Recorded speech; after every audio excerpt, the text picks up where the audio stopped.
नमस्कार भल खबर को आपण मान स्वागत।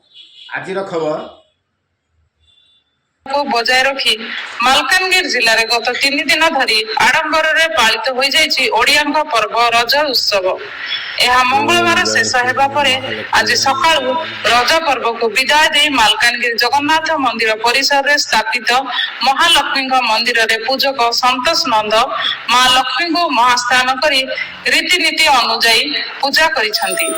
ठीक सेहीपरि मालकानगिरी जिलार साही बस्तीर महिला माने घर दांडरे पीढ़ा उपरे शिल शिलपुआ रखी बसुमती स्नान करी मां वसुधा को पूजा करिसंती।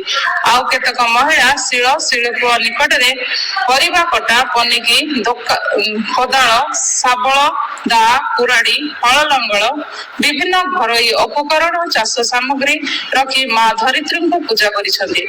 शेष रजबासी दिन यहाकू केही भूई शीतला बसुमती स्नान बसुमाता पूजा वसुधा पूजा बोली कही थांती।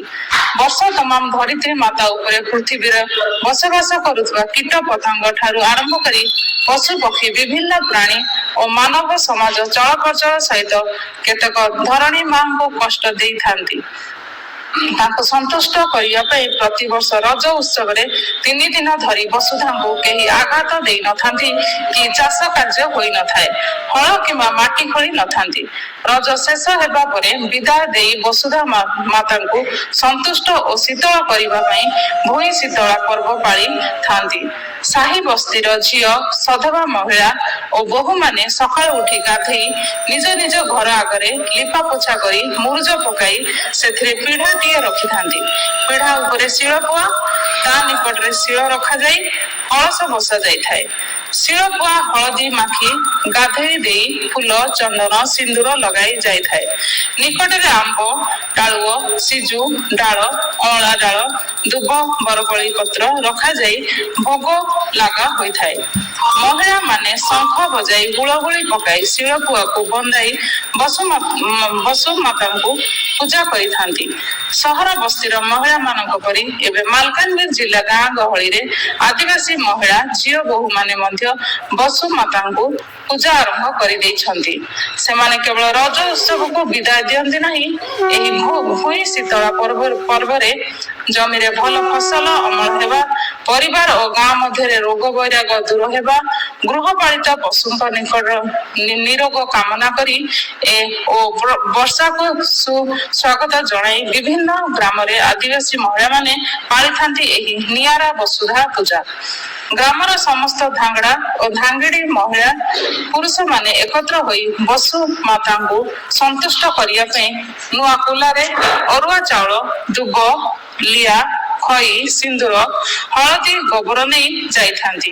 ग्रामर दिशारी पुजारी सहित ग्राम ठाकुराणी और डंगर देवी निकट को जाई पूजार्चना करी जमी रे भल फसल अमल परिवार को सुख शांति रखी गाँव मंगल सहित प्राणी मानक निरोग रखिया पूजा करी थांती।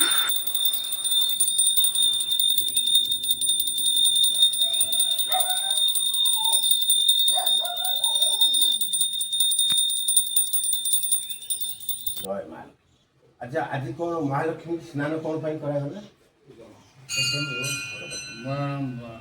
आमर 3 दिन धरिकी रज पर्व चलता बसुमती रज पालन करा बसुमती विश्राम नहीं 3 दिन पर जो रजस्वला दश निवारण बसुमती स्त्री लोक मैंने घरे घरे महालक्ष्मी स्नान कर बसुमती स्नान कराइले।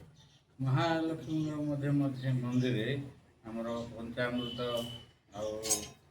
आमर पैड़ पानी दही घौ क्षीर शरबत सब पकईकि महास्नान ठीक 3टा ब्रह्म मुहूर्त कराला। तापर महालक्ष्मी बेश श्रृंगार करागला।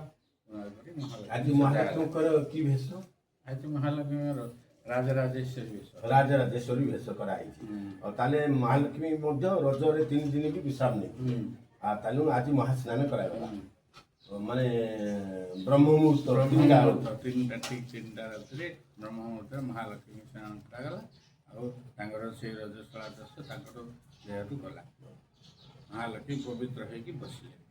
ଜୟ ମା। ସକାଳେ ଆସି ଦର୍ଶନ କଲେ ମହାଲକ୍ଷ୍ମୀଙ୍କର ଆଉ ପୂଜା ଭୋଗରାଗ ଚାଲିଛି। ଧନ୍ୟବାଦ। ଠିକ ଅଛି।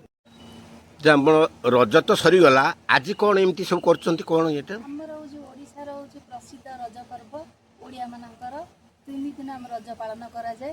ଚତୁର୍ଥ ଦିନଟି ହେଉଛି ବସୁମତୀ ସ୍ନାନ। ବସୁମତୀ ମାଆଙ୍କୁ ଆମେ ହଳଦୀ ମେଥି ଘିଅରେ ସ୍ନାନ କରାଯାଏ। ତାପରେ ଆମେ ଫୁଲ ଚନ୍ଦନ ଧୂପ ଦୀପ ଦିଆଯାଏ। ସେଥିରେ ଲଙ୍ଗଳ ଲୁହା ଖଣ୍ଡେ ଥୁଆଯାଏ, ଶିଳପୁଆ ଥୁଆଯାଏ, ଆଉ ଧୂପ ଦେଇ ମାଆଙ୍କୁ ସ୍ନାନ କରାଯାଏ। କ'ଣ ପାଇଁ ଏମିତି କରାଯାଏ? ଏ ଯେଉଁ ସେଇଟା ହେଉଛି ମାଆଙ୍କୁ 3 ଦିନ ରେଷ୍ଟ ଦିଆଯାଇଥାଏ। ରଜ 3 ଦିନ ସେମାନେ ବସୁମତୀ କି ମାଆଙ୍କୁ କିଛି କରାଯାଏ ନାହିଁ। ଚତୁର୍ଥ ଦିନ ତାଙ୍କୁ ସ୍ନାନ କରାଯାଇ ଭୂମି ଦଳନ କରାଯାଏ। ଏକୁ କ'ଣ କହନ୍ତି? ବସୁମତୀ ସ୍ନାନ କୁହନ୍ତି। ବସୁମତୀ ସ୍ନାନ। ଆଚ୍ଛା।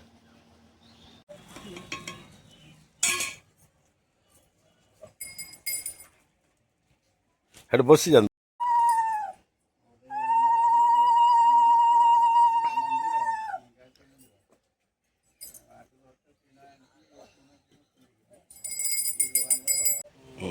କ'ଣ କହିଲେ? ଏଇଟା କୃଷି ଭିତ୍ତିକ ପର୍ବ। ଏଇଟା ରଜ ସରିଲା, ବସୁମତୀ ସ୍ନାନ ଆଜି ହେଲା, ହଳ ଲଙ୍ଗଳ ଚାଷ ହବ, ପୃଥିବୀ ମା ଶାନ୍ତି ହେଲେ ସେମାନଙ୍କୁ ଗାଧେଇ ଦେଲେ ମହାଲକ୍ଷ୍ମୀଙ୍କୁ ଆଉ ପୃଥିବୀ ମାତାଙ୍କୁ ଆଉ ହେଇଗଲା।